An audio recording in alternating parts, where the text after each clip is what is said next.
forecast. We'll make sure you're not bored to death, but all your friends have disappeared, and you're the last one left. If you want to live, I suggest not doing drugs and having sex.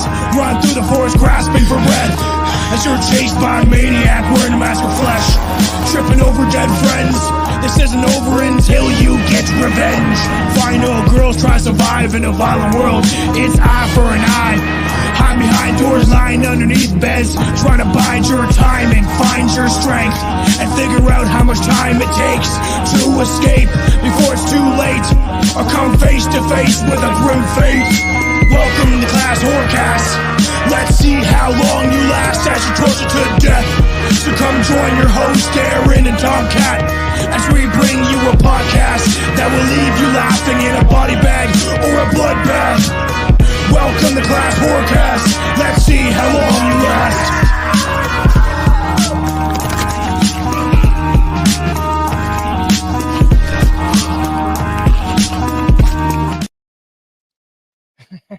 Let's hope you last the whole episode, because that's the purpose of the show.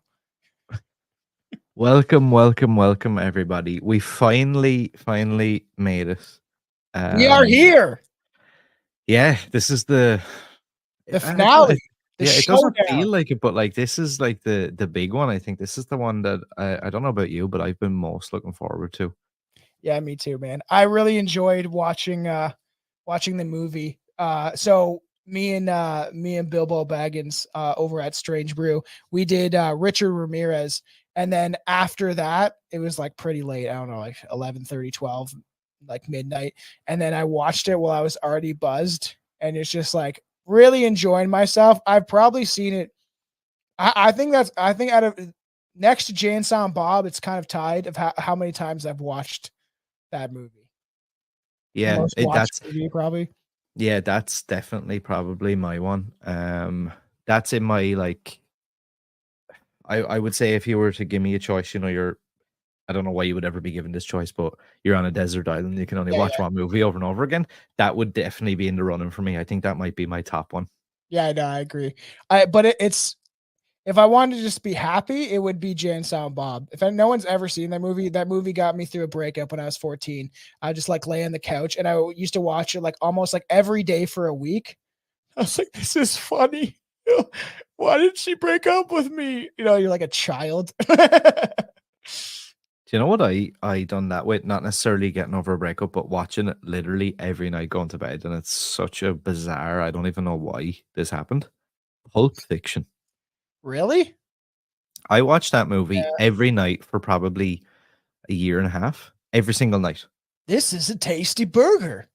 It's like just, that's just played in your mind. Would you believe seeing that movie and seeing that scene?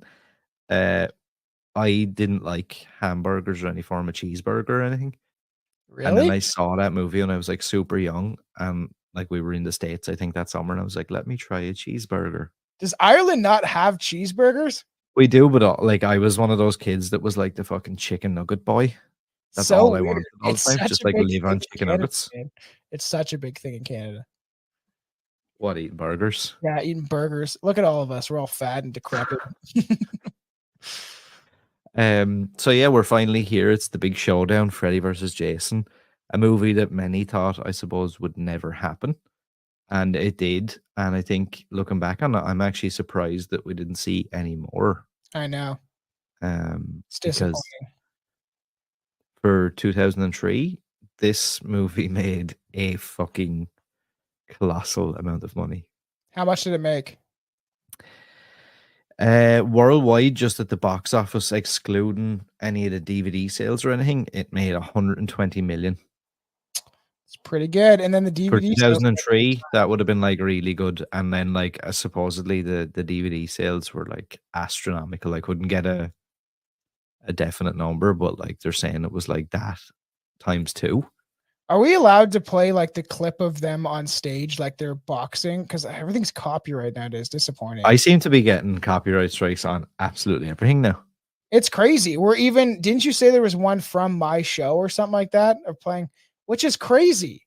Like should I be allowed to be like, what is, am I allowed to do whatever? That's so dumb.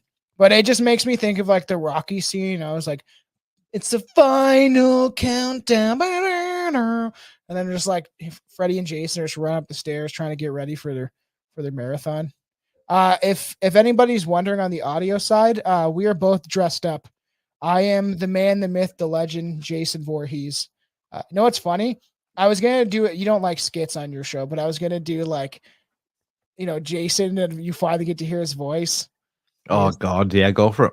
He's like, "Well, thank you for giving me the 10th to come on the show. I was a very quiet boy, wasn't allowed to talk. My mommy would beat me, and I thought me and Freddy could be friends, but he's kind of an asshole." You know what? I think I'd be pretty afraid of that, to be honest. Yeah, because it's even scarier. So everybody, I am wearing a bald The cap. big reveal. Dun, dun, dun. It's Roy Burns. It's actually Roy Burns. Who knows why he has so much strength during this, but or strength. And he's missing a couple of chromosomes. So funny. I was wearing the bald cap like all day on Sunday, and I just like, take that shit off. You look like a monk or something. So I have a drink. It's a new drink. I call it Pamela's period blood. Wow. You're just going for it then. What's in? It's a Caesar. Period blood. It's just a Caesar. It's really watered down now because it's been Which sitting. is what? So I I didn't remember. I'm from a fucking third world country, so why is so spicy? It's pretty spicy actually. So people are like, okay, Bloody Mary. Me and Billy were just talking about this. A Bloody Mary is just tomato juice and vodka. A Caesar is like, it's Mott's Clamato juice, so it's like tomato juice and clam juice, which is weird, but it's pretty good. I have to say, it sounds weird because even when Billy's saying that, I was like, oh yeah, I guess that's why it's called Mott's Clamato. But I'm like, it's weird because it is good, but sounds absolutely horrific. It's spicy, tart, delicious. Smells like pennies. Ew. Just kidding. That really like irony, like mercury smell or whatever. Oh yeah. I got usually I go for a Mott's Clamato tomato juice. But I got this brand called Walters. A good thing this one's watered down, because the first time I had it, I was like, I'll get the spicy one. But they have like spicy, mild, medium. Usually the Mott's Clamato has like original and then spicy, and that's it. And it's pretty spicy, where I was like, Also, if anyone's wondering why both of us have an apparent speech impediment, it's because Tom is drinking fucking chili powder or something, and I have a cough sweet in my mouth. So if it sounds like I have a mouthful of marbles, it's to stop me from coughing into the microphone. A cough sweet. It's cough candy. Gay. Can you remember the first time you saw this movie, Thomas? Oh man, I can. Definitely again. Theaters. No, I wish I did. I was too young. Okay, when did this come out? 2003. 2000. So I was 12. But I told you, we've talked about this before. When I heard about this movie and the internet was becoming a thing, we had dial-up, I think, still at this time. But I would just sit there and peruse the website, like, because it had like a cool graphics, and you click to the one side and it's Freddy, you click to the other side. I remember it was like white and kind of gray looking, and I used to download all of the pictures. I'm a weirdo. I used to go on the Scream website. Done that as well. And then I used to download all the sound effects from Scream all the time. For some reason, but I was super excited for this because I was a fan of Jason and Freddy since I was very young. I used to draw Jason on everything. I probably have maybe the art somewhere of me like drawing Jason bloody body parts. I was a weird kid. And then I feel like this happened a lot where I definitely watched it with that friend I've said numerous times, Austin, because where I was always with him. We were like best friends, and he was the one that I like. His parents were a little more lenient. Like we watched like Super Troopers and stuff like that with his dad. Like his dad was coincidentally his dad was in a cover band for U2. He was the drummer, and he looked exactly like Bono, like almost exactly like, but a short Bono, a very short Bono. Like he was like, I don't know, he's like 5'5", 5'4", or something like that, and it's just weird. But his dad was kind of like, you go into his like his room where he would do his computer stuff, like for the music that he was doing or whatever, and there'd be like this like big the wallpaper of this sexy chick on the wall around, you know what I mean? Like a naked girl on his computer screen, and we're like 10, like, what are you doing in here? But Jerking off. yeah, I definitely watched, I think with him around that time. I was so excited. I just even rewatching it, so many memories of like kind of when I first saw it. And I don't know, maybe I didn't see it for the first time until I was like, I guess maybe like 13, 14. And I fell in love, I fell in love. I can't even really remember Remember? Do you first remember? time I saw it. I'm trying to think.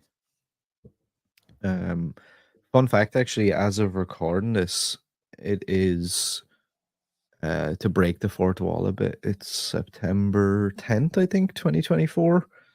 And Almost my favorite holiday. in 3 days, on Friday the 13th, I'm doing a 25th anniversary screening of Freddy vs. Jason. Yeah, the Wexford Movie Club. Is that what you Yeah, call I it? just made that up. It's not even a thing.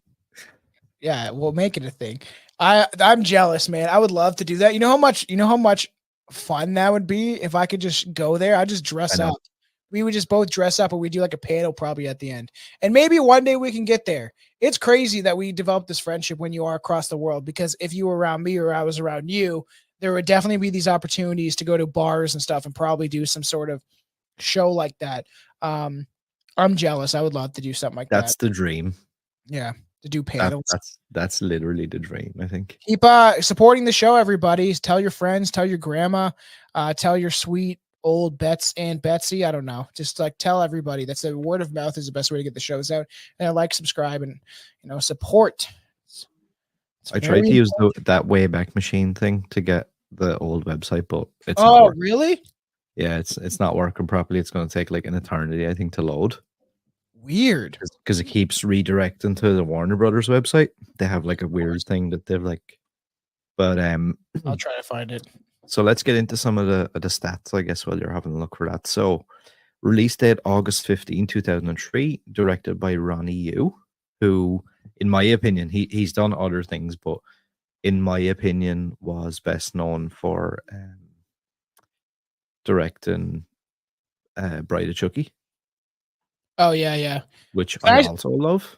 So do I. And I feel like that'll be eventually a deep dive too. You know what my one guff is with him that I like more now, but didn't at the time? I didn't like the squirting blood. I wasn't a fan of that when I first saw it. I remember being like, "That's dumb." It should in this movie. Yeah. Yeah, it is a bit. The blood squirting out of his leg when Freddy's throwing that like cement thing down at him or whatever. I wasn't really a fan of that. Yeah, they really go over the top on that. Also, something I thought was a unique bit of trivia that Ronny Yu made this and Bride of Chucky. Yeah. And Jason Ritter, the guy who plays Will. Yeah. You know, like the main dude who like comes out of Weston Hills or whatever. I love his friend. The little guy. Yeah, man. He's in a ton of stuff. I'm gonna look up that. Yeah, and you know he originally wasn't even actually meant to. He was only had like a little tiny bit part. But did you know the guy who plays Will, Jason Ritter, is the son of the very famous John Ritter, who was in Bride of Chucky.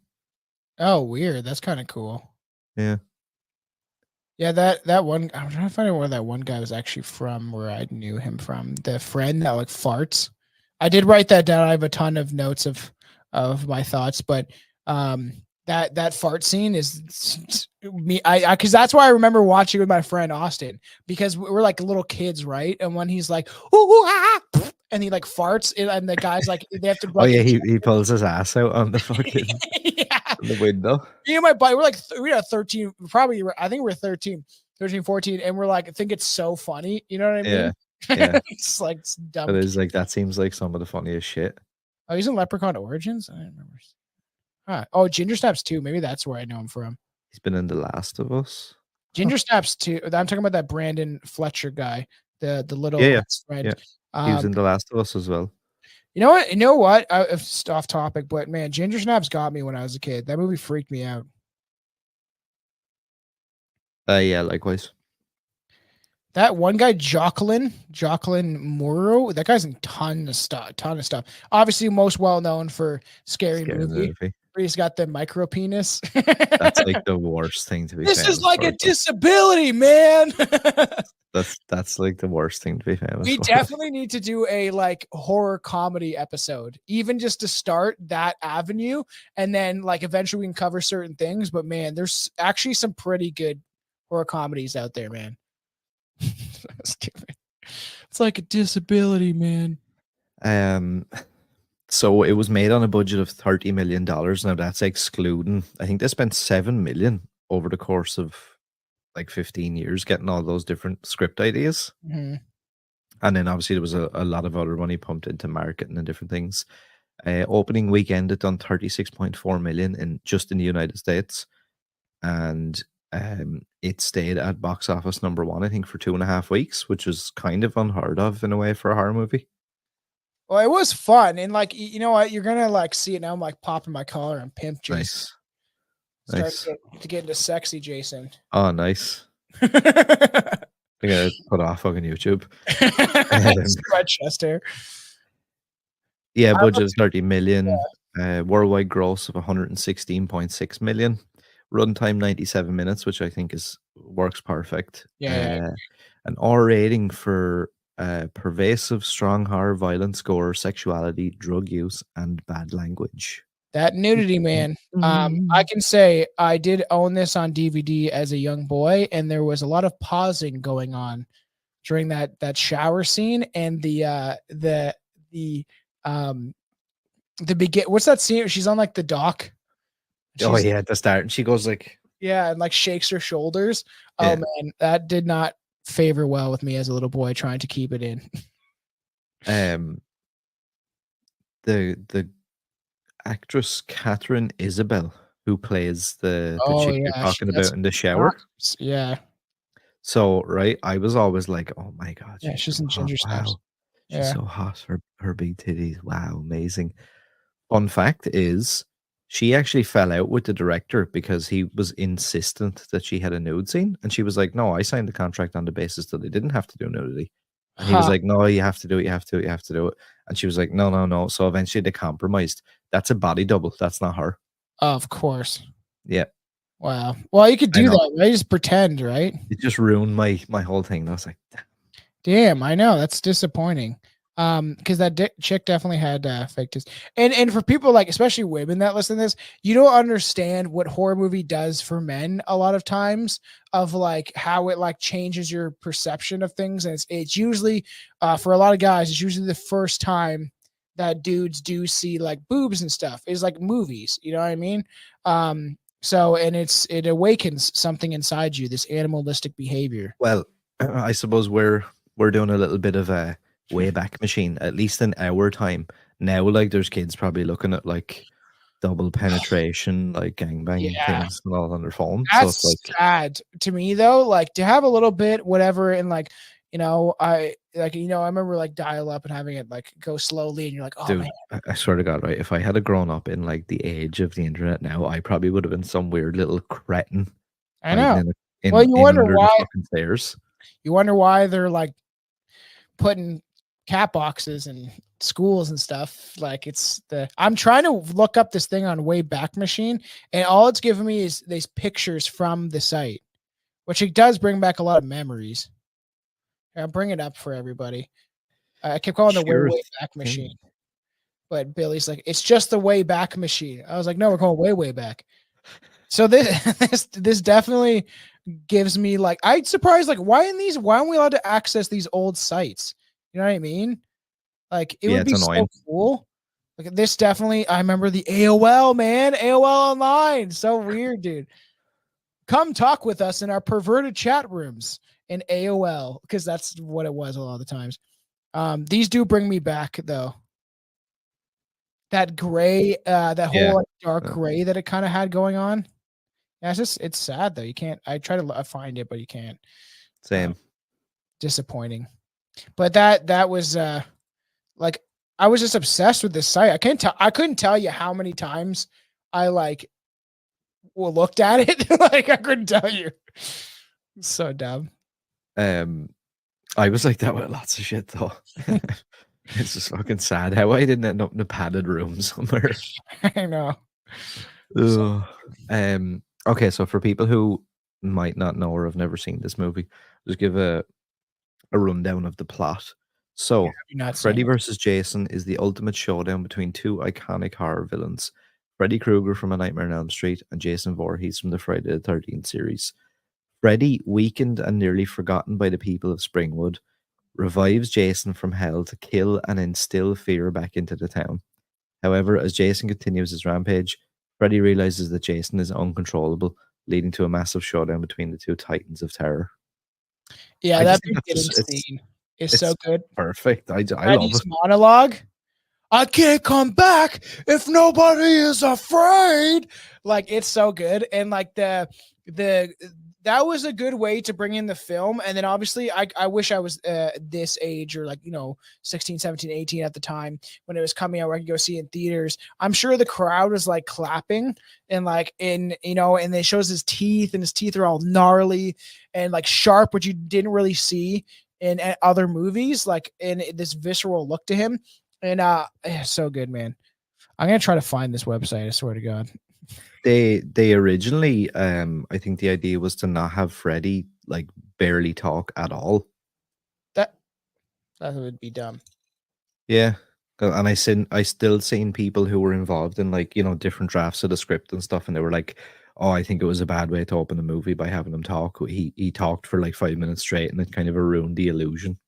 I don't think I even wrote that. I love the Freddy monologue at the beginning, but so weird about like the many children fell victim to my blade. And this is where you dance that line where everybody knows he is a child murderer, but it was almost like talking about it more in the film, more than they have really. Like they just kind of hint at it, but that's the stuff that's like, well, if you actually analyze the film, it is in, check out the deep dive on Nightmare on Elm Street, but it is a pretty disturbing.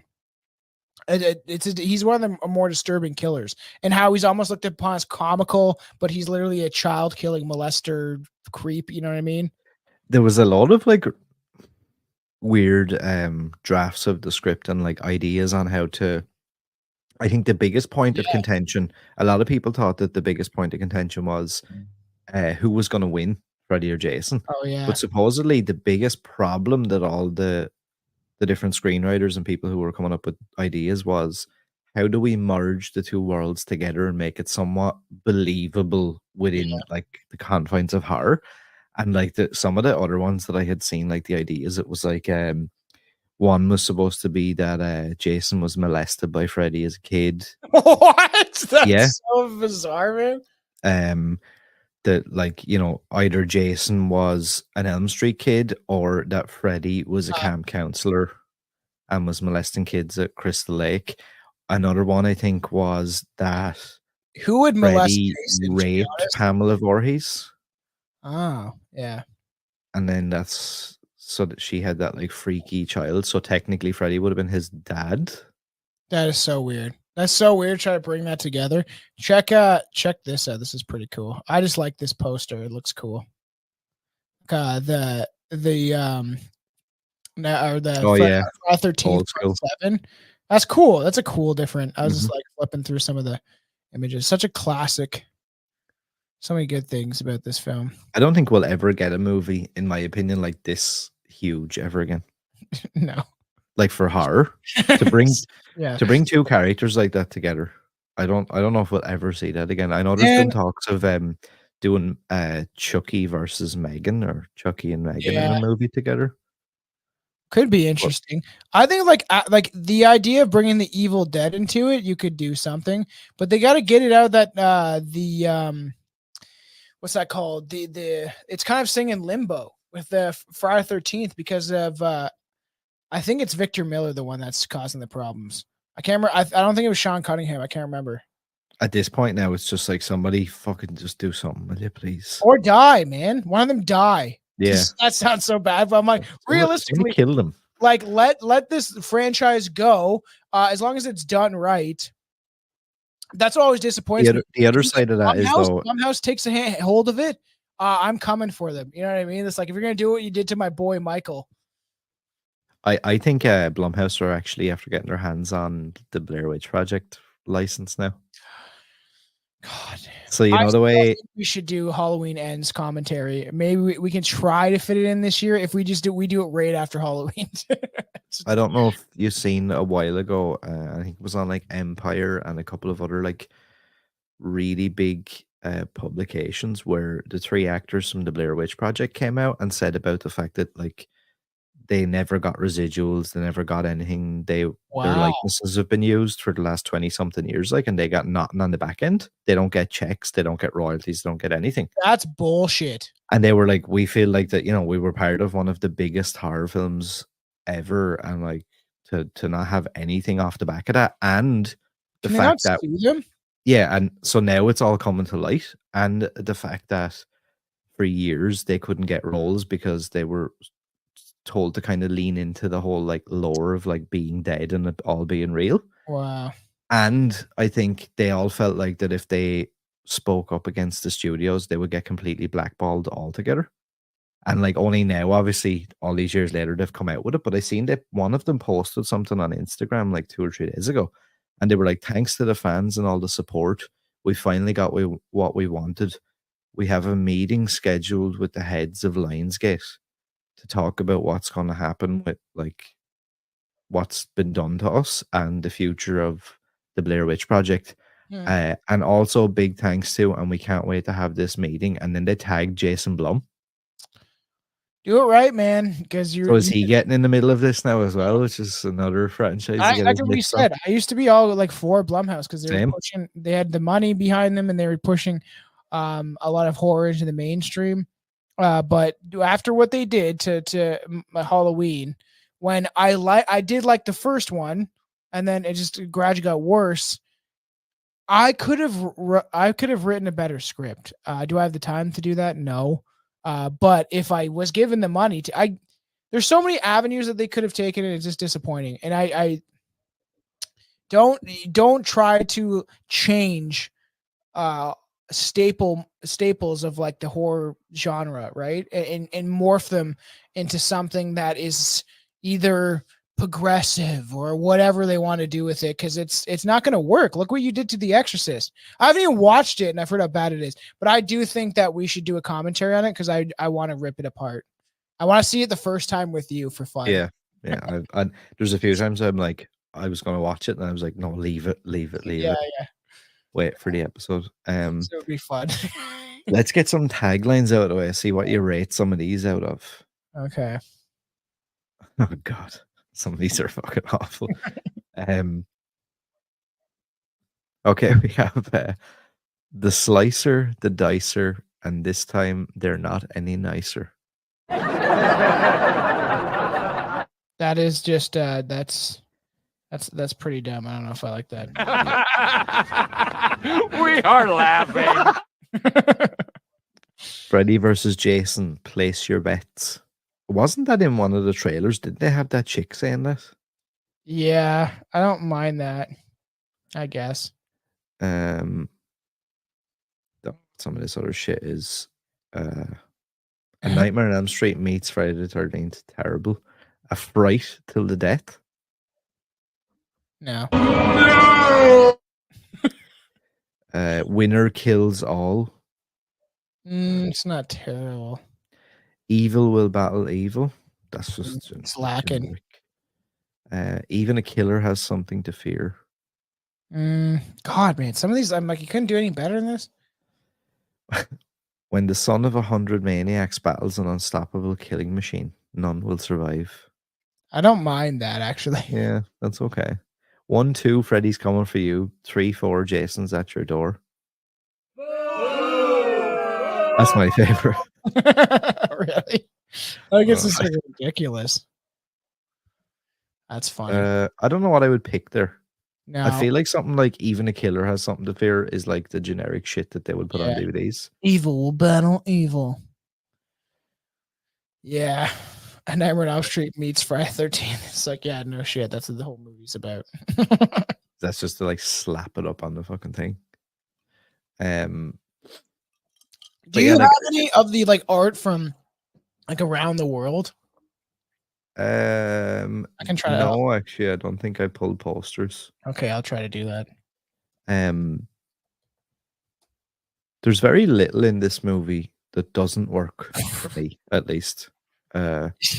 I enjoy like 99% of it. Mm-hmm.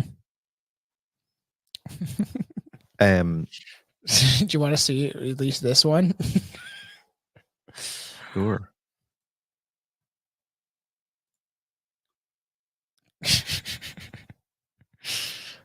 That's What pretty is bad. that? I don't know. I just put up Freddy vs. Jason 4 in Ghana. posters. That's so weird. Oh, and they're notorious for that. You know, they're actually super famous. Those posters from fucking because Yeah, they do that with isn't a load of horror movies. that where Jim Jones brought all of his followers and then murdered them? What is that one? Is that real? What, down there? No, there was another one beside that. I don't know where it's gone now. This one? Down. That one in the Oh middle. yeah, weird. Oh, 'Cause that's there's another that one from snake thing. Ghana or wherever. Wow, look at how bad Jason's The mask. War of Doom. And so I read something out on a podcast we done before about this. Remember I found the backstory of those posters. It's like some big thing and they tracked it back, and it's a thing they do in Ghana where they have these dudes and they tell them what the movie is.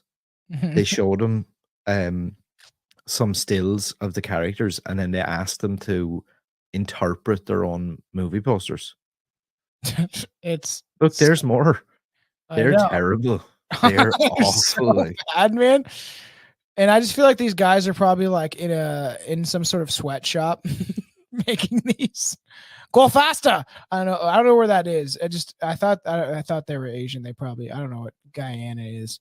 I'm pretty sure that's where Jim Jones brought his followers and then gave them all the poison. Yeah, so weird. Some of them are so bad. That's fun. I just wanted to look up foreign posters. That's cool. but I enjoy basically everything about this movie. Yeah. There's not much I actually can critique, which is weird because I'm always the one that's like, wow, I gotta pick apart this or that. Oh yeah, I already said that about me having it on DVD. I do love the scene where Freddy is tempting Jason in this like eternal sleep that he's in, and he's kind of like playing and toying with him. The mom is cheesy as fuck though. She's like some of the lines she has are just like it is. Yeah. When he's like inside of his head as he is eternally sleeping in the ground. But I gotta say, it may be one of my favorite Jasons. The dark head thing is a little weird. But I guess at the time of decaying, your body does turn purple and stuff like that after like decaying in a grave. You know, some like green, purple to black or some disgusting shit like that. So it might make sense. But it is a good look for him when I think of Jason. If I was going to fight all of the Jasons, if I had to fight each one of them and like who I'd want to fight the least, who I wouldn't want to fight would probably be this one. Cause he's kind of more, he's very brutal. He's tall. He's hunched over you. I'll kick the living shit out of Roy Jones though. Or boy, what is that? Is that his name? Not Roy Jones. It's a boxer. Roy Burns. Roy Burns. I'll kick the living shit out of Roy Jones. No, I don't take that out of context, man. I'm not gonna fight you. I know we talked about it a second ago with like the squirt and blood and shit like that, but it just reminded me of I love that scene in the cornfield where Jason comes out and remember what does the dude say to him again? Remember like the two drunk guys and there's like the fat guy? What does he say to me? He's like, "Oh, look at you!" And he's like doing all that shit to him, but he just twists his head off. And he's like, what does he say? He's like, you not going, and then he like twists his head off. Oh, I thought I wrote it down. It's so good. And he just just with one finger then just tips him over. I swear to God, I wrote it down. But yeah, they really go over the top in that scene. Like there's a part where he kind of slashes across a dude's chest. Yeah, and he's like And running. the guy turns towards the camera in like this weird spin, and like all the blood is squirting out of his chest, and he's kind of like wiggling from side to side. Like this. Yeah. It's so funny. The tossing the raver, like that's such a memorable scene though of like him. Oh yeah, yes, I'm thinking he goes like he's like, "Where's the Halloween man? Like, nice costume." And then they like the guy throws all the booze on him, and he's like, because they have to point to he's drinking Everclear, because you hear them say it, where it's like this Everclear's hit. And I don't know if they're talking about the weed, but I'm pretty sure Everclear is a potent liquor, and that's why. I'm gonna look it up. I'm pretty sure it's like that's one of those why 100 would proof. light on fire. Yeah, so because you have to kind of point, because if it was just like whiskey, Everclear is like pure 190 proof. Holy shit, man! You would take like a half a shot of that and you'd be wasted. We can't get stuff like that in Canada. In the States, you can though. Even like it's funny because even at the credits, even when it comes in, is kind of dope because I don't even know what song it is, but I just remember that when the credits come in, it's like shoo, shoo, like slash and stuff, and then it's like that metal song, and it's very quick though. It's like and then into the soundtrack for this movie is fucking unbelievable. I do like it. I'd love to. I was listening to it before we came on. I've been listening to it in the car when I'm driving and stuff. That's actually oh dude, and it's such a like. I was do you know getting what like the intro song is? And I do have it. Give me a second. Yeah. I get the name. Yeah, it's so funny because that's like, and that's one of the scenes I remember when I was young, where I was like, "This is sweet, man!" Like metal, and I was a very emo kid. Man, this outfit is hot. My head is hot. I was just gonna say a few minutes ago, I don't know how Freddy runs around for a whole movie in this jumper because I am sweaty. I know, because it's like pure wool. Oh my God! I think it's called "How Can I Live." Weird. I think is the name of the song. Isn't that a Korn song in this? I can't remember it. Like there's Power Man 5000, Stone Sour, Lamb of God. Killswitch Engage, Hatebreed, Murder Dolls, Typo Negative, Mushroom Head. Oh, weird. I remember Mushroom Head. That's hilarious. I haven't listened to that. Cedar, Sepultura. Cedar? Yeah. That's isn't that like that's that he does that sad song with that chick? Yeah. Yeah. Yeah. He's like sitting out in the middle of like nowhere, like a burnt out car or something. What's that song called? Broken. Is it called Broken? Something like that. Velvet Revolver. That's hilarious. Oh, that's Slither. I remember Velvet Revolver too. Seether? God, I can't even spell it right now. Seether Band. Oh, yeah. That's funny. Oh, Broken. Now I want to listen to it. Oh man, because he has that real weird voice. He's like, "'Cause I'm broken." Photograph. Copyright. You can't hear that, can you? Yeah. What? Yeah, I could hear that. How could you hear that? I don't understand. I don't know. All I could hear was photograph. I'm gonna stop playing it then. Wow, that's so funny. I totally forgot about that song. Copyright. Every time I used to break up with a chick or get broken up with when I was like a little emo weirdo, I used to put on shit like that. I know. I'd have my Bebo account and I'd be like sharing that to it, being like, oh. What the hell is Bebo? Do you not remember that shit? Oh, that was like a social media thing. Do you not remember Bebo? No. Oh my God. It's so bad as well. I'm very off topic, but I listened to the new lead singer of Linkin Park, the chick. Oh yeah, the chick. I was getting like chills. It's making me emotional. I didn't mind her, but like she's getting some backlash online, and supposedly she's like a Scientologist and like a big scumbag. Oh, huh. Well, yeah. There's a lot of deserve it if you're all these images came out of her with all like really questionable people and like. Oh, interesting. Considering Chester Bennington was going to make a documentary with Chris Cornell about child trafficking. oh, and then they both mysteriously murdered. That's really weird, though. And Yeah, then it she's, is like, down with strange. it. And now, like, there's calls for like, because everyone's like, well, that's Linkin Park cooked now, unless they do something and get rid of her or do Wow, I did something. not know that. I just like, oh, her Yeah, voice was giving me kind of same, chills of like, same. wow, she sounds kind of close to Chester, but not a replica where it's like it's workable. That's crazy though.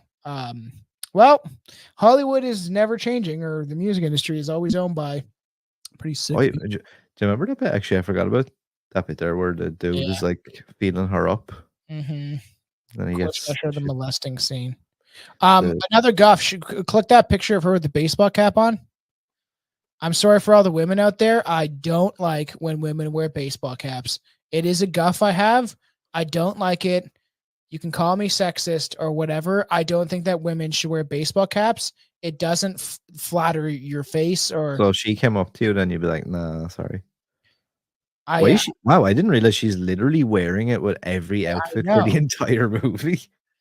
It just doesn't look good. Like it to me, hats like that look, I don't know, masculine kind of. I'm not gonna say anything else, but it's been my guff. And then I've talked with Sawyer. He's been on my show a couple times, and he's like, "No, I can get behind that. You are not gonna ruin my party," and whatever he says. And he like twists his head. So we're going through some of the images. That guy's so down there is when he's poking him.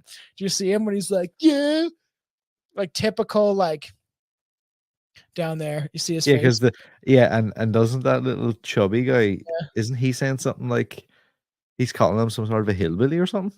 It's like, yeah, what are you doing out here, hillbilly? It's actually, I swear I wrote down the scene and I can't. I thought I swear I wrote down what he says and I couldn't remember. Do you know who else I actually love in this as well? That it's just like there's so many little That things. rip off Jason Mewes. Oh yeah, there's him as well. This dude, Oh yeah, I think this dude right. is hilarious. Like when he comes in and he's all like, Babe, you know I don't like to be touched after yeah, they and have he's sex. It's and like, he's like calling her, or he's like, I'm gonna go upstairs. And he says something about like I have like a sore neck or something. He's like, you can rub it out for me. mhm.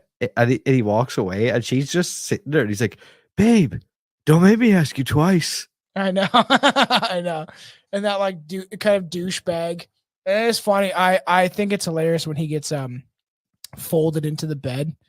That's the And best. I literally wrote down, babe, you know I don't like to be touched after. Where he's like, they're having sex and he's trying to cuddle him, and he's like, get off me. Doesn't he say something about cigarettes as well to her? Yeah, give me a cigarette. So I'm like such like a douchebag. No, he doesn't like cigarettes or Oh something. yeah, She's I like, don't they're like. menthols or something. Yeah, your breath. I don't like your breath when you're smoking cigarettes. He gets absolutely annihilated, which is hilarious. It's so good to see him get folded in the Yeah, bed. because nobody likes him. And they had that like that loser kid that's trying to. I think he's trying to get Lori or something like that. And then His friend. yeah, and his head gets like he's like dad or whatever, and his dad's head falls off. So good, man. Where he's So living many on the good porch of the scenes. house. It's one of my favorite movies of all time. I'm not gonna lie. It's so good, man. It's like, Dad, what's wrong, Dad? Dad. It's like his head just like What's that chuckling. guy's name again? Why do they have a GIF of just him like, oh, I know what you should do? Let's do Freddy versus Jason GIFs. And then we can't get copyrighted, but it'll show like scenes of it. That's so funny. Oh yeah, that's cool. That's sick. The slug, man. I wrote that shit down too. Like the Freddy slug is so stupid, but it's memorable also. And then you have literally the rip-off Jason Mewes. Like you can't tell me Jason Mewes, obviously with Kevin Smith, created a character so memorable in movies that people ripped it off numerous times and did like the same long-haired, toque-wearing stoner kid. And it's so funny that he like that kid plays it pretty well. I do enjoy it. And it's just that's also why I love this movie. Some of the characters are kind of memorable, and the acting was like not like 100% like actor or Academy Award winning, but they all did a pretty decent job at playing these kind of characters they're supposed to, or these kind of douchebag characters. You know what I mean? Do you know who I probably was most like at one point in life? What? Fucking Linderman. Oh yeah.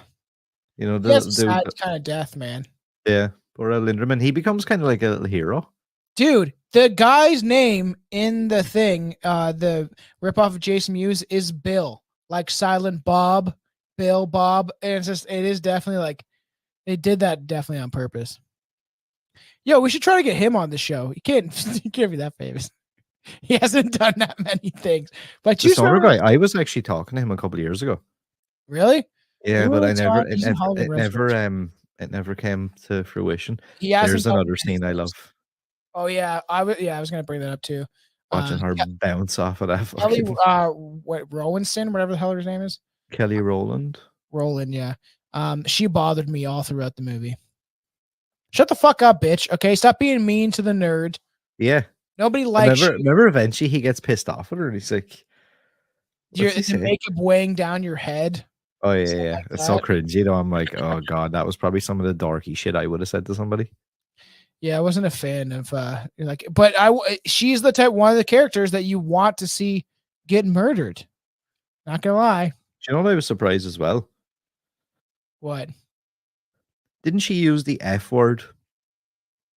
Fag? Yeah. Yeah, yeah. I remember like, wow, different times, man. Couldn't say that anymore.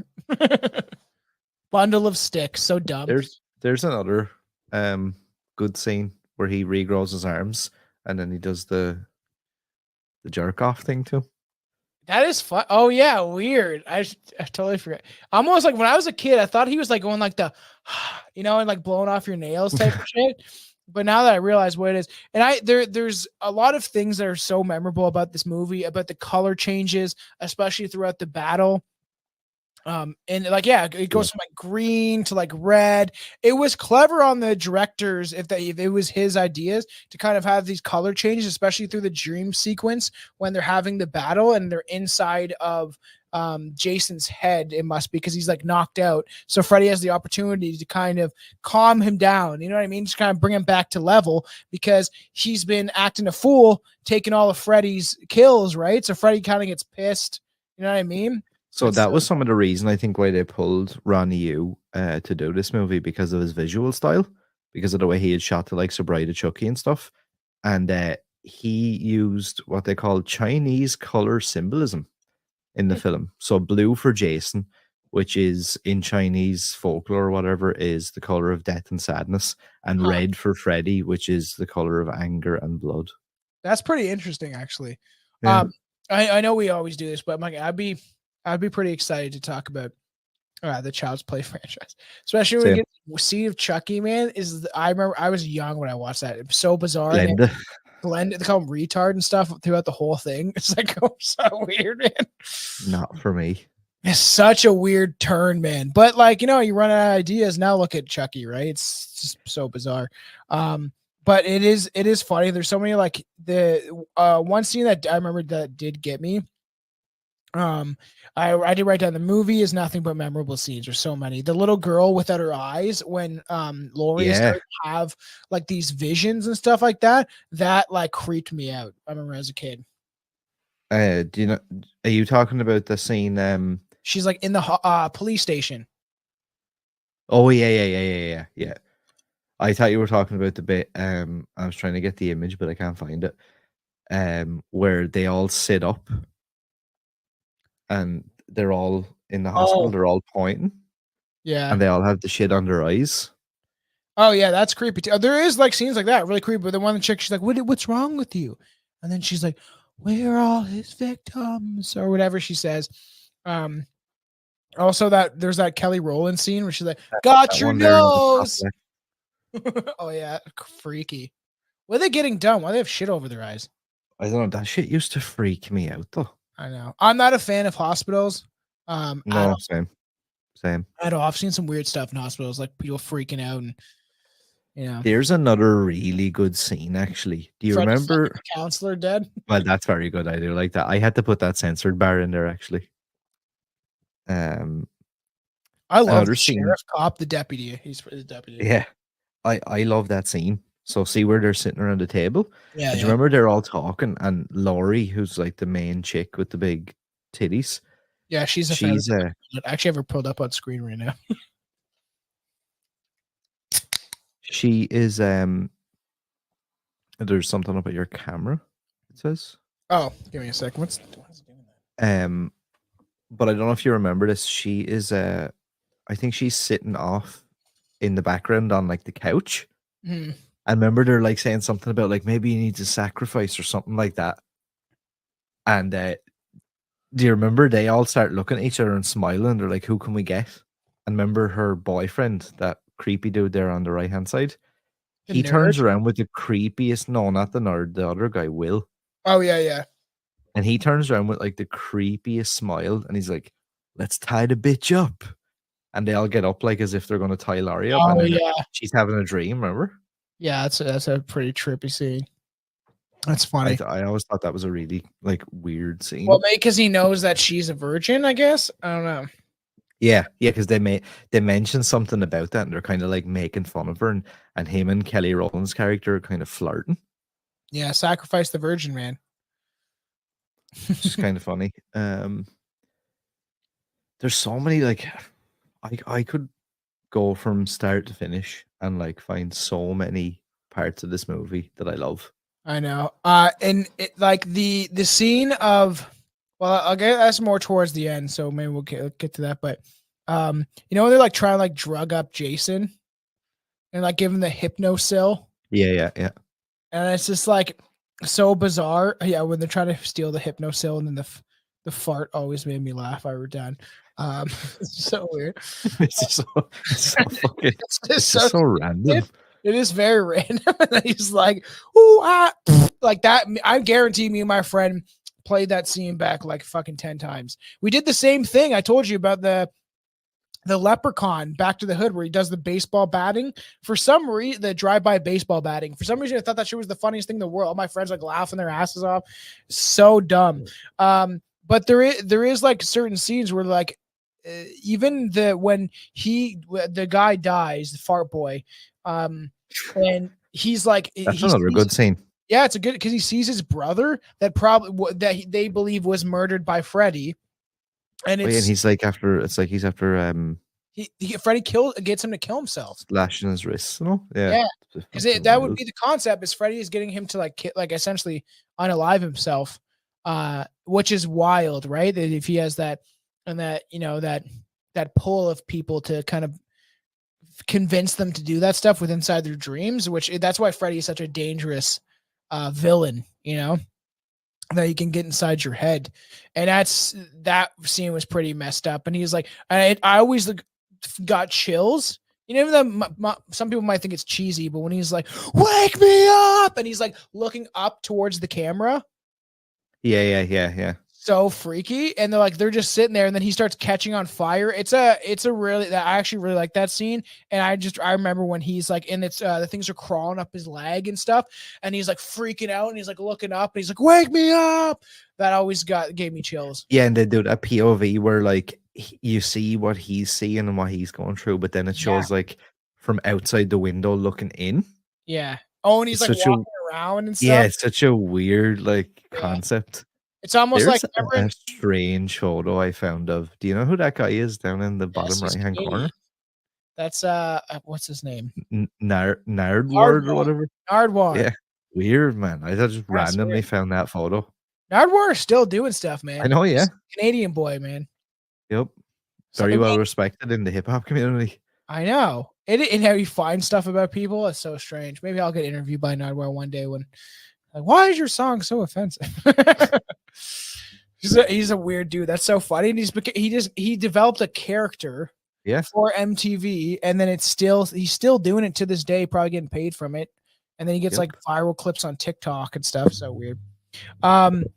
Yeah, what I was talking about, like using the hypnocell, one of the scenes that is like pretty ridiculous, but man, it's very funny.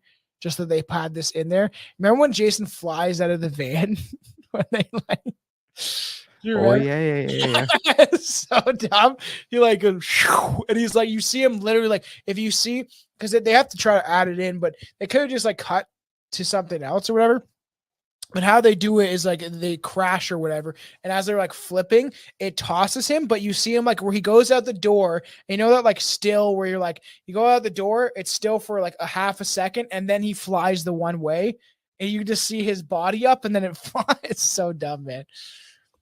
See if I I can. was just thinking as well. Do you remember like that other guy's name was Blake? Remember Trey from the start, his weird friend, Yeah. the dude whose dad's head flies off. Yeah. Do you remember he's all like He's like smoking a joint, or he's drinking yeah, but some. remember Seriously? yeah, isn't he like sitting there or something and he's like he's talking, he's like I think he's like, isn't he like talking to himself kind of, but he's like, Ray, I'm not gonna let them get away with what they've done to you, man. And all this Yeah, I shit. know. It's so weird and embarrassing. Just that guy, and that's what I'm saying. The characters are like very memorable. Oh man, I'm really trying to find where he flies out of the van. It's giving me the scenes of the van, but I can't help it. There is so many iconic scenes and things within this film. Even when he's kind of Jason's in that like meditated, well, he's asleep or whatever, and then he's dragging the body through like the campground, and then he throws it into his like closet, and it's like essentially like all the bodies that he's killed over the years or whatever. And then another titty scene. I think I paused at that. It sounds fucked, but man, I was a kid and it's like I barely saw boobs. And like that whole scene is, I actually find that very creepy of when he's kind of dragging that camp counselor. Whoa. Do you know what else is quite disgusting? And it's part of that scene, I think, as well. Don't they have to give him mouth to mouth? Oh yeah, and he's like spitting out water and stuff. Remember, because Linderman is like, "Oh, I've got asthma, I can't do it," or something. My lung capacity is not right. You're gonna have to do it. Oh no! Freddy is melting. Yeah, give me a sec. I don't know why this is fucking. That's why I get trying to use this fucking goddamn expensive camera. This is why I spent the money on it for. I know, you should have learned from me. Every time I spent loads of money on something that doesn't work properly. It's probably because it's on 4K because I want it to look good. Fucking dumb, makes me mad. You've got it on full autism. Yeah. But anyway, yeah, there's so many fun kills. Like, there's so much cool shit in this movie. Here's another piece of trivia, actually, that you may not have heard before. Have you ever heard the rumor that none other than Rey Mysterio played a stunt double for Robert Englund as Freddy in this movie? Really? It has been said for years now that it was him. However, on a recent interview with Chris Van Vliet, he said, "Why does everybody keep asking me that? My sister-in-law just asked me last week. Of course, it is false. Unless it was my uncle, however, Rey Mysterio Sr. did something as a stunt double on that movie. That's the only way I could put it. I've never asked him. I'm sure he might have done it, but there's a big difference between Rey Mysterio Sr. and me. He's twice my size. It was my uncle." Is it actually his uncle? Supposedly so. That's funny. Rey Mysterio is a little dude, man. Supposedly there's a part, I think, doesn't Freddy fly out of the water? Oh yeah, that And lands seems on the cool, dock? man. Yeah. I think that's the scene that they're referring to. Really? Look at this. This is his look is awesome. I was just gonna say some of the looks that they give Freddy is pretty dope. Look at that. He looks like some demonic. Yeah, that's demon. scary. I just put a demon Freddy. That's scary looking. Yeah, it's pretty cool. Like some of the different the makeup. Those weird, like pointy fucking ears and like sharp teeth. Yeah, we don't need this. I mean, I'd watch that. Freddy vs. Jason was almost directed by Rob Zombie, supposedly. I would have loved that. Yeah, not everybody. I seen people being like, I seen people being like, oh, if Rob Zombie had got that franchise, Camp Crystal Lake would have been a trailer park, and all this shit. Like, there'd be swearing nonstop. Every other word would be fuck. Yeah, yeah. Speaking of that, actually, I was I don't know what made me come across it. I was looking at an interview with who's the actor who plays the sheriff in The Devil's Rejects? Oh, I can look that up. I know who you're talking about. He's a pretty famous actor. Don't you find us funny, Bill? William Moses? Forsythe. Oh, William Forsythe. Oh, yeah. He plays remember like the weird stepdad guy in Rob Zombie's Halloween. Yeah. He's And in Bigelow. That's funny. there's a podcast interview with him, and he was talking about that scene he has with Sherry Moon Zombie where they're sitting at the breakfast table.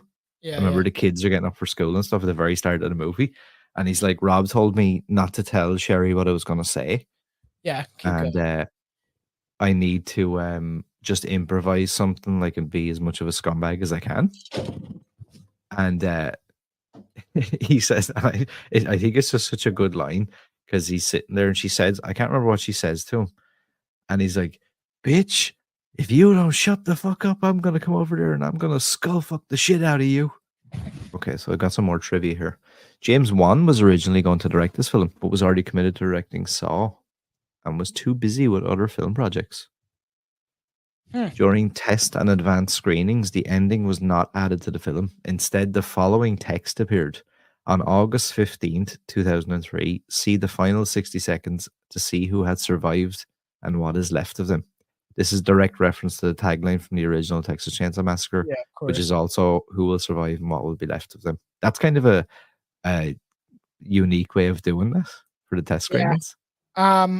Which is honestly, I would say one of the best taglines. Oh yeah, yeah. So good. Yeah, for sure. New Line Cinema's advertising budget for this movie surpassed the marketing campaigns for all 10 previous Friday the 13th movies combined. Wow, that's crazy. They were really putting it on this one. Like this got huge marketing at the time. Well, I was sitting on the website, so jerking off. Yeah. In the posters for this movie, Freddy's glove is on the wrong hand. On his left hand when it should have been on his right hand. Robert Englund himself pointed this out in the DVD commentary, but there was no way to fix this as the posters had already been printed and shipped worldwide. Wow. Kind of a weird, like... Yeah, it is weird. I'm looking at the poster right now. Weird. Huh. Because they have to have it that way, or they could have switched them from one side to the other. What do you think about the idea of, like, obviously, Kane Hodder is, like, a fan favorite, and a lot of people, like, applaud him as, like, the pinnacle of Jason Voorhees, but what do you think of the idea of him being replaced for this film by that Ken Kersinger fellow? I thought he did pretty well. He was a big dude. He's done other stuff, has he not? Yeah, I would think so. Probably. I thought, like, I don't know.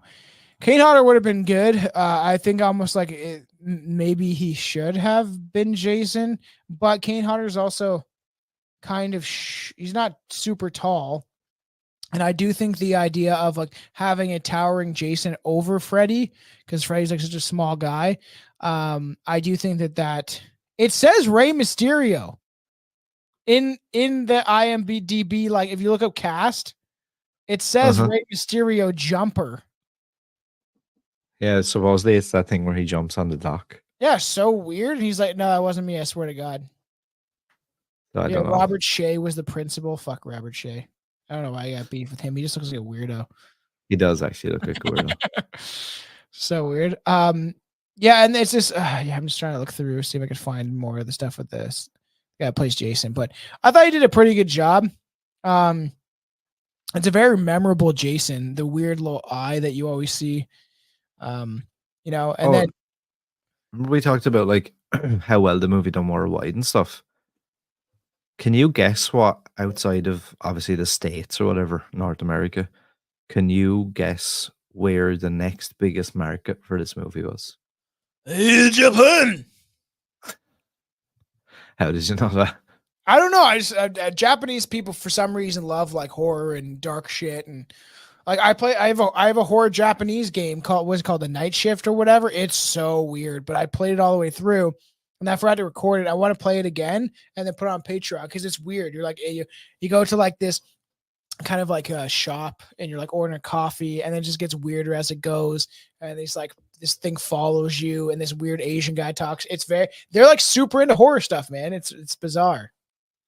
Yeah, I was a little bit shocked by that, and supposedly they reckon it was because Friday the 13th was so popular in Japan. Mm-hmm. That's I love it, Jason. He loves to slash. Random? Do you okay, that's Japanese accent's very thick and guttural, and then with Chinese, you got to go a little higher. How do you feel about this? Pinhead appearing at the end, mediating Freddy and Jason's battle in hell. That didn't happen. No, but how would you feel about that? That would be very funny. I don't know if I would like it. It'd be too cheesy, but it would be cool if like he showed up in like a ref t-shirt and he's like, let's go. I was gonna say there is a funny scene where like Freddy's when his realization that he's in like the real world and he's like holding on to Laurie after me and you have talked about the scene before where he like gets his little knife fingers up there and it's like almost an uncomfortable scene because what does he say to her again? This is gonna hurt or some stupid shit. It always gets a little bloody the first time or something like It that. always gets a little messy. It goes messy. And he starts to like lift up her skirt. That scene's pretty disturbing. And then she burns her arm and it kind of wakes her up. But his like in that like guitar riff, and then Freddy's like kind of just turns. And then his face is like he's like shocked that he's in the real world now because he sees Jason like flip a table like he's Jesus. And he's like coming in and he's like, what the hell? That scene's actually pretty memorable because you see his face like change of like, oh shit, I was just gonna finger this chick with my butter knives and now. Do you remember the scene where he's like tormenting Jason when he's like that young kid? And he's like, oh, how sweet. And then he rips off the mask and he's like, ugh, ugly little shit. And he's like, I always remember that scene because he's like this. He's like just twitching and shit. Remember he pushes the fucking thing into the side of his head? Yeah, that's actually a pretty good like just uncomfortable. And that's when he dives into his head. It's like Jason, they're all chasing him. I love all that stuff, like very nostalgic scenes. I'd actually really do. Love that aspect of kind of diving into and hearkening back to the original Friday the 13th and even to see Jason actually at camp rather than to see him coming out of the lake. You know what I mean? But you see him actually in camp with like the counselors not paying attention to him. And that scene where it's like, what? It's like really slow and Laurie comes up. It's like, what are you doing? Aren't you supposed to be watching him? And then Fred's like, she's dead on her feet or whatever. I love that where he's like, this bitch is dead on her feet. And he's like using her arm, like waving it around like this. Good scene though, man. For like, that's what you need it to be comical though, because we can't have it so serious, as I said before on Jason X. Like things don't have to be serious. This is like most horror movies are pretty cheesy. And that's part of the fun of horror movies, especially slasher films, man. That's literally the whole part of it. Oh, it's just like, what is this? Oh, sweet. This is lines. There's your lines from the two dudes. Check out this fucking guy. Oh yeah, he's like, well, hey there, Jethro. This is a rave, not a Halloween party. Why don't you go find yourself a pig to fuck? That's literally how he says it. It's so funny. Yeah. Yeah, invite only, come poke. Yeah, that's when he's like, and you weren't invite. Yeah, that's where I forgot. And he's like, literally says like some like dumb joke, and you weren't invite. And then his like head just cracks around. So good. Oh, Son good, of a bitch. You're the one that killed Troy. Oh, don't worry about my little errand boy. The only thing to fear is fear himself. I wish I could do a Robert Englund, but I can't. It's so funny. It's actually cool looking up look at you. You're exhausted. We need to get going. So you're the one everyone's afraid of. Tell me something. What kind of faggot runs around in a Christmas sweater? I mean, come on, get real. You're not even scary. You're not even scary. Let's talk about those butter knives. What's with the butter knives? You trying to compensate for something? Maybe coming up a little short between the legs, Mr. Krueger? And I love when Robert Englund's like, and kind of just points.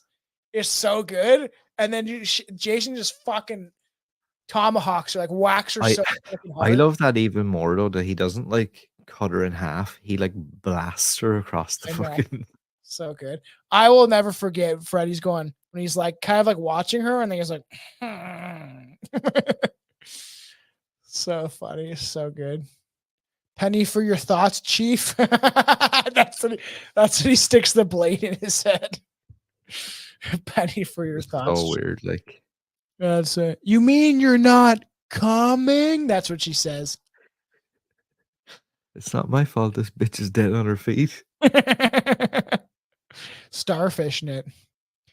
Hey, Mark, don't you forget about me. Oh, God. Wait, I remember that he's like, your eyes say no, no, but my mouth says yes, yes.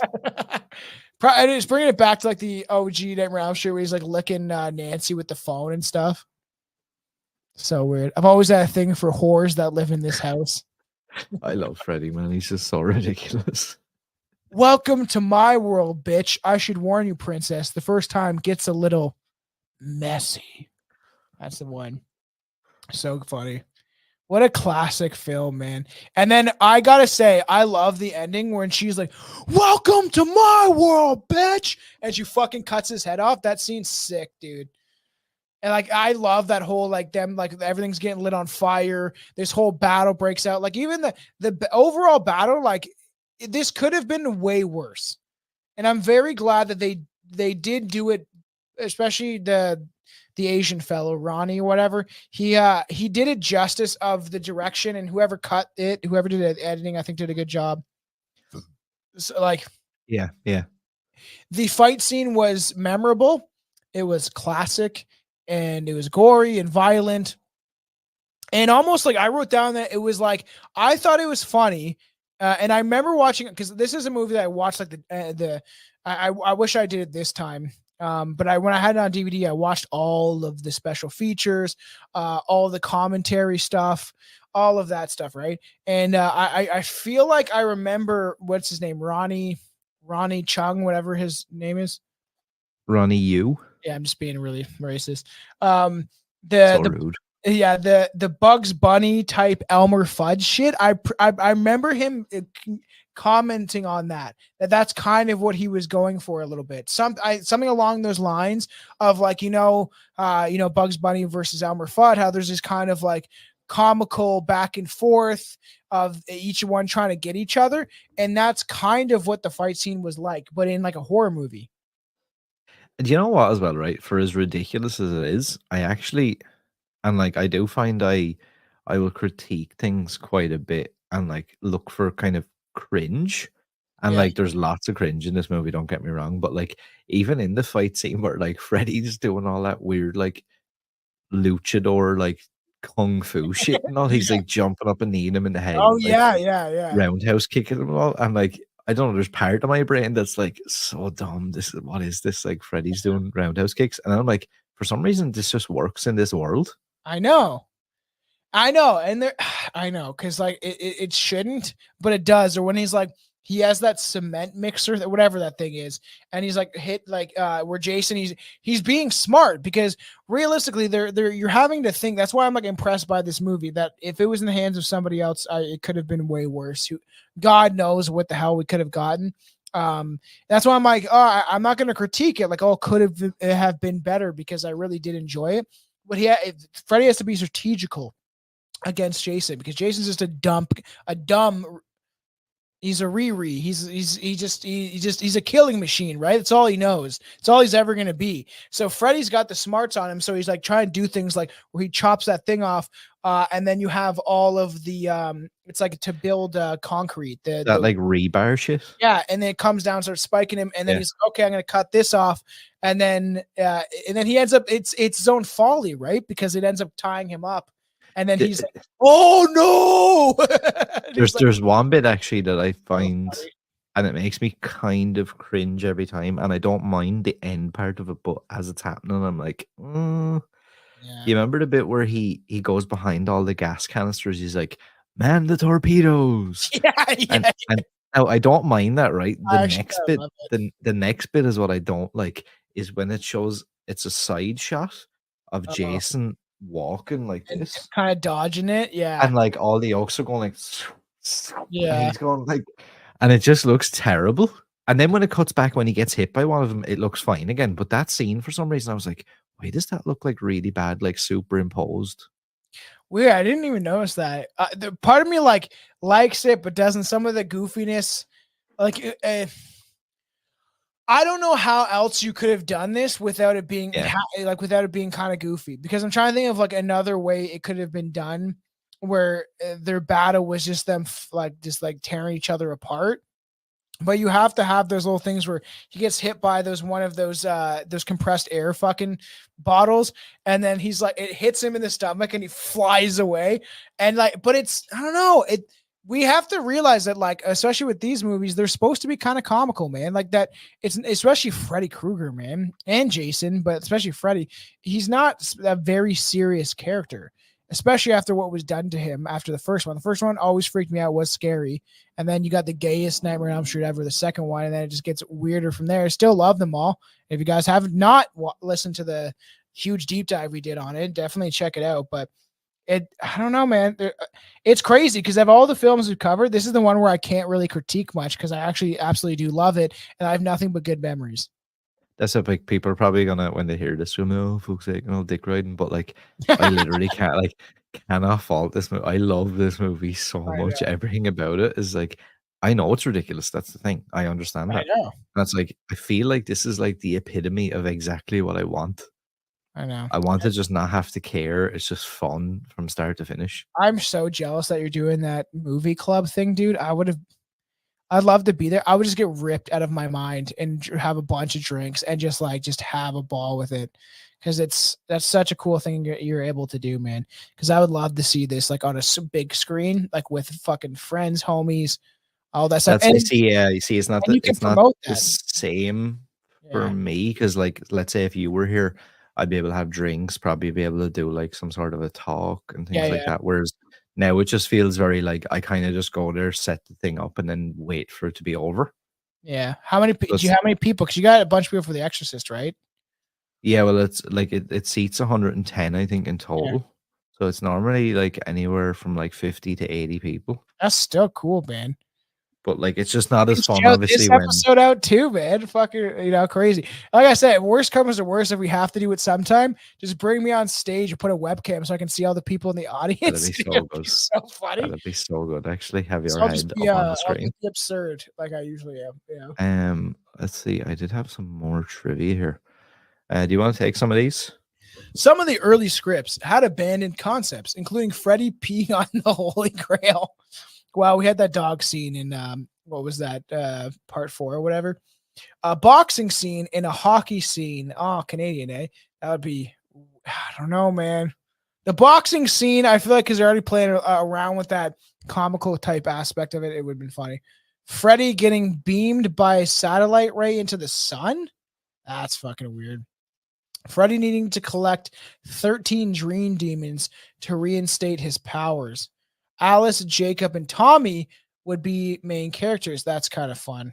Having a wall constructed around Crystal Lake to keep people out. Weird.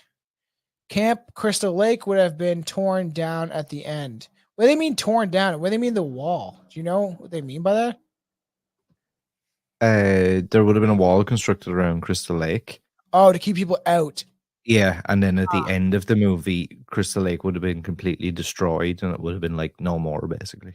That's funny. It's like Trump got to build the wall. I can't do a Trump, but 40 minutes were cut from the movie. Wow. 12 of those minutes would have ended up on the DVD as the lead scenes, but the rest of it we are unknown, mostly in the New Line Cinemas archive. Bro, what the fuck, man? Give me that shit. I know. Give me the 2 hour and whatever 10 minutes it would have been. Dude, that'd be so cool. Not kind of flashback. Freddy only kills one person in the film. Who does he kill? Is it? Does he? No, he doesn't kill Blake, does he? Who does he kill in a dream? I'm trying to think. Who does he kill? That's disappointing. I did not know that. But I guess that's why he's pissed, because Jason's doing all the killing. Literally all of it. Even when he's hunting down the one broad that didn't show her boobs because she was mad about it. She deserved, she did the right to be mad. But yeah, weird. I'm trying to think. Who was that? Huh. Um, That's gonna bother me now. so I know the let's- stoner kid, right? Does he kill the stoner kid? Because he has the Freddy. I'm pretty. Yeah, I think he kills. Yeah, but maybe not because the kid he ends up like becoming. He's possessed by Freddy. Remember? Oh, I forgot Yeah, about no, that scene too, man. Where he's it's like not him. weird. He's possessed by Freddy. Let me handle this bitch or whatever the hell Freddy said. That's gonna bother me now that I don't know. Weird. That's kind of disappointing. He only kills one person. What a little bitch. No wonder he's like disappointed. And that one scene where he's like, "She's mine, she's mine," and he's like pissed because he wanted to kill the one chick in the locker. Remember that? Oh yeah. Yeah, I like- like that actually. That's good. She's mine, and he's like looking in the locker for her. In the earlier drafts of the script, 2 twists were considered that would have been connected to the past of Freddy Krueger and Jason Voorhees. One considered twist. Oh, it's got a twist. Was that Freddy either raped, or whatever, or had consensual sex encounter with Jason's mother? Pamela was a whore, most likely. You know, she had that pent up frustration of raising a handicapped child. She needed to get it out. As a result, had unknowingly fathered Jason. That would have been ridiculous to me, though. Yeah, I would have actually. Another plot twist was considered that Freddy had worked at Camp Crystal Lake in the past and had either molested Jason as a child or somehow connected to his drowning, being a child murderer. Could have been kind of clever if they did it right. With some of these, you can make something ridiculous look pretty good and on film. You know what I mean? You have the potential to do that. And potential sexual offender, obviously, thus giving Jason a motive to track down and kill Freddy. Both ideas were eventually dropped as producers felt it was too contrived and too dark for the film. Motherfucker, it's a horror film. I hate that shit where they're like, well, it's too dark, right? Like the idea of like, I really want a Freddy Krueger film that shows what he was like in Springwood. You know, and it's like, man, there's some weird films out there, man. Like a lot of people love that. Is it the pilot episode of Freddy's Nightmares TV show where it shows him in the courtroom and stuff? Oh yeah, man. And it's Robert Englund without like the Freddy shit. He has like his normal face. That's something we should be doing for the Patreon because I thought that I had it on the DVD thing, and it's not. It's just the special features. I thought the last disc or whatever because I have the DVD and the Blu-ray. I don't think it's on either. I don't think it is. Do you want to hear some of the other suggested ideas for this movie that we could have got? Well, obviously, everyone has heard of the Freddy versus Jason versus Ash. So obviously, Ash Williams from Evil Dead would have been brought in, and he would have been seen as a kind of a hero that would have been tasked with sending both Freddy and Jason back to hell. That obviously went on to be like a kind of a comic book spin-off, I think. They should have done a movie on it, the second movie, right? That's what they were going to do, and I don't know. I think it became too. I think the biggest issue was it took so long to agree to get Freddy versus Jason made, and then they were bringing in another franchise. Yeah. And it just became like the fucking. Oh man. So another one we have is a new cult of followers resurrect Freddy and Jason simultaneously, setting up a deadly cat and mouse game where they are pitted against one another in a larger supernatural environment, incorporating modern day technology such as VR, where Freddy manipulates Jason's kills in the real world. That sounds pretty dumb. Not gonna lie. That sounds like Leprechaun in space territory. Yeah. I don't like that. Not a fan. Let's see, what else do we have? A reverse story where Jason terrorizes Freddy's home turf of Springwood. This time, Freddy has to defend his territory as Jason slices his way through town. The people of Springwood could serve as an unwitting pawns in Freddy's plan to eliminate Jason. Then we have Super Fred. He comes in. He's like, "You ain't fucking with my town." Yeah. There's another one called Final Hell Showdown, the ultimate supernatural finale. Freddy and Jason are finally imprisoned in hell, but they have a last opportunity to escape. Set the entire movie in hell, featuring horror villains like Pinhead or Leatherface. I don't know, man. You know what would be a good showdown, and I think this could be a wink, wink, nod, nod for a Patreon episode. Is like doing I've always wanted to do serial killers versus slashers, but I'm like that doesn't make sense because a lot of times like slasher film killers are not real people. I think that doing an episode on serial killer versus serial killer, who would one takes all, who would win, would be very fun for Strange Bruce Patreon. But for our Patreon, we could do slasher killers versus each other, and I think that would be awesome. Like I joked with Shane from Inquiries of Reality. I was like, he stole my idea of cryptids versus cryptids. Because I had that. I never told him about it. He just like came up with it, obviously, too. But I had that idea for Patreon episodes of like, oh, Mothman versus the Flatwood Monster and stuff like that, right? Of who would win. But I think it would be clever to do slasher films, because then it's like who Scream versus you want someone who's more like generic, like a real Michael Myers, right? Who would win in that? Because they're able to be killed, right? So you have to like think of those factors. So I think it would be fun because like then I feel like Leatherface versus Jason would be kind of funny because it's two retards going against each other. You know what I mean? It's two like handicapped kids like trying to duke it out. Yeah, and the two of them seem like quite unstoppable in a way.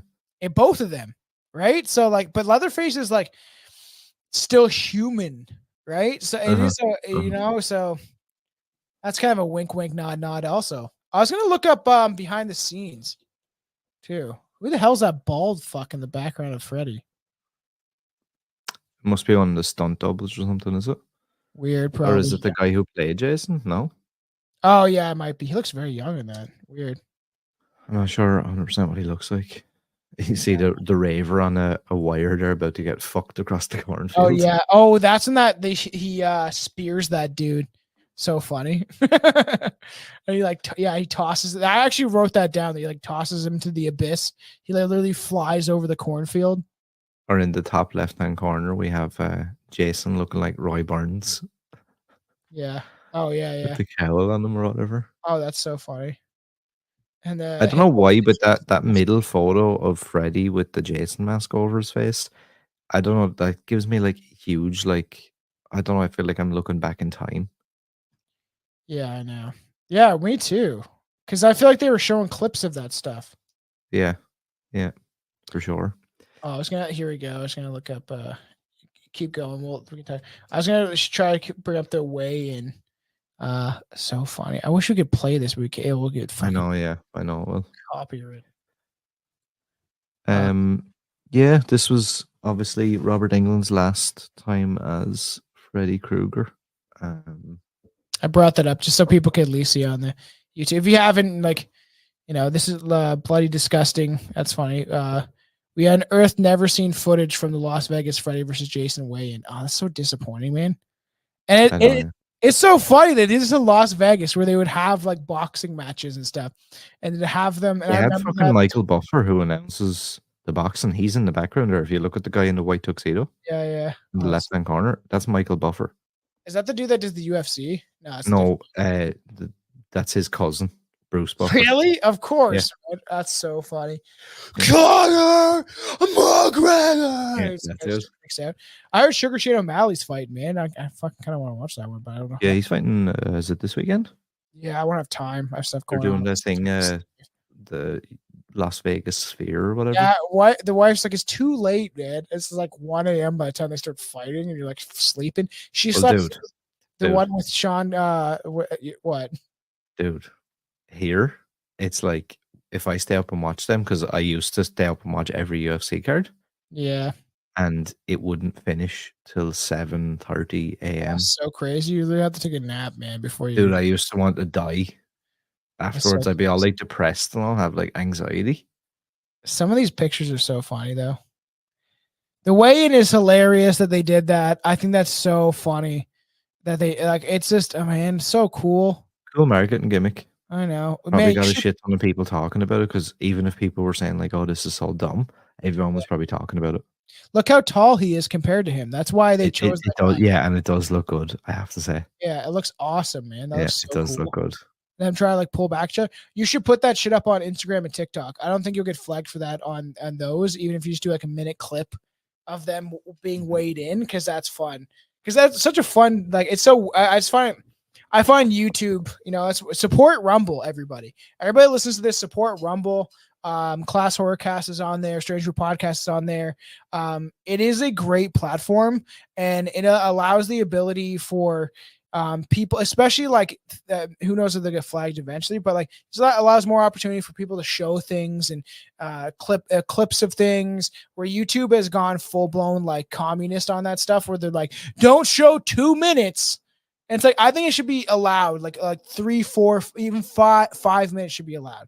But Aaron's channel's been getting hit by that stuff, and it's the stupidest shit too. It's very dumb stuff. It doesn't even make sense of why it'd be copyrighted. I was just realizing as well, this hat looks more like a fucking pilgrim's hat than anything. It is weird. Yeah, it's weird. Mine's way bigger. Mine looks like no, this isn't even a Freddy hat. It's just some random fucking like brown weird hat that I had. Mine looks more like a cowboy. Yeah. Hat, I think yours looks pretty good though compared to this fucking thing. I look like a pilgrim with this on. I bought it from Spirit of Halloween. I was obsessed. I have 2 sweaters because one I bought way oversized. Do you like? I've gone through all my notes and everything now. Do you have anything else to add? Because I do have like a final little thing that I would like to end this on. Yeah, I told you, man. You're like, we're gonna keep it to this. I'm like, it's not gonna happen. Yeah. It's like, this is one of both of our favorite movies. It's probably we cover so many things on the show, and this is something that, who knew, man? I didn't know when I was a I don't know, 12, 13-year-old boy that, and I've told you this, that for all the fans listening to this, we really appreciate you. And I always talk to conspiracies and paranormal and dark, weird, occult stuff throughout my life. And my co-host will tell you that stuff. Like Billy will tell you, like, I was in his ear talking about reptilians and stuff all the time, right? But something that was always very close to my heart, ever before using Ouija boards or anything, because it kind of opened the door to that stuff of the paranormal, was horror movies. And who knew it's such a weird thing that in my life that we end up meeting to do the show. It's fucking weird, dude. And that you were kind of into conspiracy and especially the paranormal stuff, and then just kind of made this bridge. And it's very weird because I didn't expect this. And who knew when I was a kid that I'd be sitting here talking about Freddy versus Jason on a podcast, and at the time they didn't even exist. For one of my right. Actually, that's kind of wild when you think about it. It wasn't even a thing. Yeah, it's weird, dude. And now we're sitting here discussing a film that we really both love. And there's going to be many more. We have something fun coming next. I'm actually excited to get into that, because that's going to be a weird one. Do you, so here's kind of what I wanted to end the whole thing on, because I know this is like such a big debate online. I think people still debate this stuff on Reddit and shit. Who won? In your mind, is there a clear winner? Not really, man. So like, if you look Freddy on like at the end is something that is stuck with everybody, I think. They cut off his head.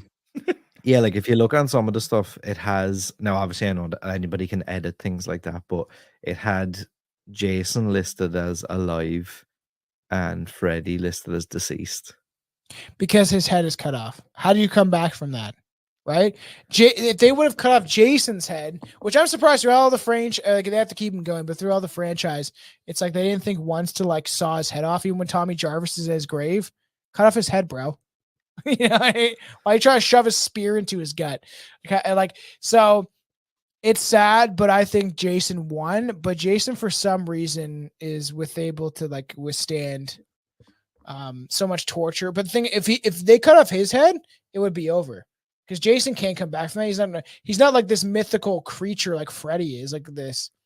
Okay, I just one more image to pull up. This shit just makes me laugh. Just Jason sitting on his bed alone. Just a sad boy. So it's an image of Jason sitting in that cool ass cabin that they had him in, and he's just sitting with his machete like he's a little sad boy on this little bed for a big man. He's like, you know what? This photo should be captioned as for a meme, like, I miss Freddy. I wish they didn't cut off his head. I wanted to do that. I don't like, because I can't help but feel like having Freddy wink and laugh as like the final thing was supposed to be like a little nod of being like, of course he's not dead. It's not Yeah. over. But then how do you explain how his head goes back on? You know what I mean? Like, how do you do that? I mean, he did regrow arms and stuff in the movie, so in he the could just like dream world. he could just regrow a body or something. Yeah, but the question is then, this is my point. The question is, were they ever truly out of the dream world? You could play that where they were all like asleep and Like that this whole thing was all Freddy's doing. I know the ending's so sick where they're like, "Go to hell, Freddy," and like just he pours gasoline and burns him, and then it just keeps getting like. And then remember that scene? Like it's just good to remember, like to just remember that once where he's like, you see the machete and he's walking and walking, and then it pans up and it's Freddy like barely alive, missing an arm. And he's like, "Fuck you, bitch." And then that's when Jason comes up and then uses his own arm to like shove in his stomach. And it's like, well, they literally did brutalize each other. So it's a kind of a good way to end a film, man. Yeah, it was a very good scene. I think the amount of like blood and just like how fucked up the two of them were. And I don't think you could have made that fight any other. Like, what do you think was going to happen when you put two of the biggest names in horror against each other? They're obviously going to tear each other apart and like be covered in blood and whatever. How do you feel about the concept of, like, I suppose Jason's kind of like the good guy-ish? Technically. Yeah, like out of both of them, he's the one that I just want to be left alone. Why did you take me out of and disturb me from my grave? You know, but they need to feel the fear, right? So that's the idea of them bringing that back. But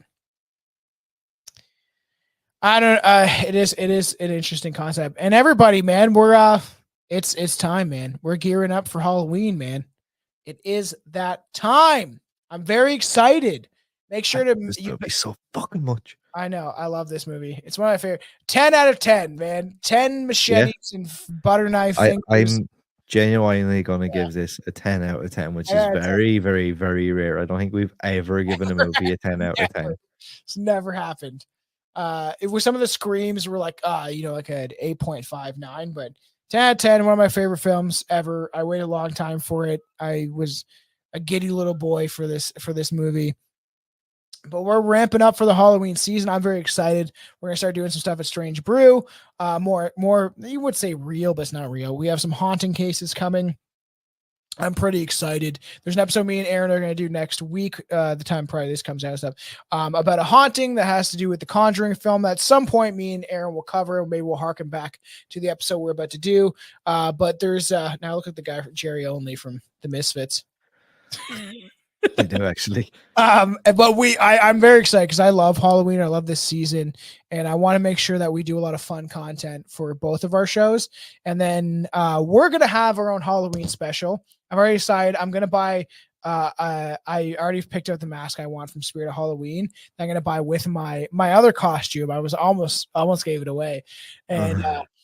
And for our special, so we're gonna have a special on Stranger Podcast. I'm very excited. It's gonna be fun. Aaron, if he's not there, I'm gonna fly to Ireland and I'm going to murder him myself. That might be a good way to get Tom to Ireland. Yeah, dude, no, you better show up. It'll be late his time, but we're gonna have fun. And then me and him have something very special planned. We're ironing out the details, but I'm pretty excited actually. Yeah, there's lots of stuff coming. Consistency is back, obviously.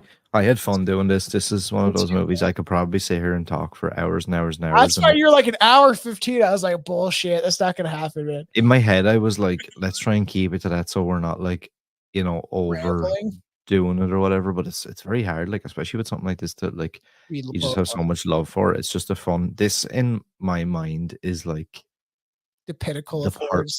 Yeah, like the perfect horror movie, and I don't mean that from a point of like I wouldn't expect it to win Oscars or anything like that. I'm not talking about it from that point of view, but like a movie that you can put on. I can't imagine somebody putting on this movie and not being entertained in some way, shape, or form. Yeah, I know. That's what I'm saying. Would be shocked. It's an entertaining horror movie. It's so good, man. I love it. Yeah, 10 out of 10, I think, from both of us. Yeah. Again, I don't think there's any clear-cut winner. I think it's all left up to interpretation, which I kind of like. Me it's too. fair and like it's fair for both fan bases. Yeah. that like nobody really gets told like, well, that's the end of him or that's the end of him. It kind of still is left. Yeah, I do think that we should do a slasher versus slasher episodes for Patreon, even if it's shorter. And for all the fans out there, maybe we'll release the first one or something like that, where it's like a 20-minute, half an hour. Okay, this is the first round up. You know what I mean? And like it'll be kind of fun because we play some sound effects of like, let's get. I thought we could copyright for this, but at the beginning of this, I was gonna put the "Are you ready to rumble?" Because like that's what this movie We'll is. probably get All copywritten for yeah, that. of course, everything. I just don't care. On my side, I'm like, whatever. I'm not monetized anyway because we got labeled controversial and dangerous content on my show. So yeah, I can't get monetized. Yeah, I've still gotten away with that so far. Yeah. But yeah, appreciate everyone for getting this far. As Yeah. always, you know, like, share, subscribe, all that stuff. Yeah, we appreciate it a lot. Let us know what you think of this movie and let us know who you think won the battle of I'd love to know. the Titans of Terror, as they call them. Yes. And yeah, we'll see everybody real soon in the next one as we gear up for Halloween. Yes. 5-star rating review. Support the show. We appreciate it. And we love everybody for listening. I love you.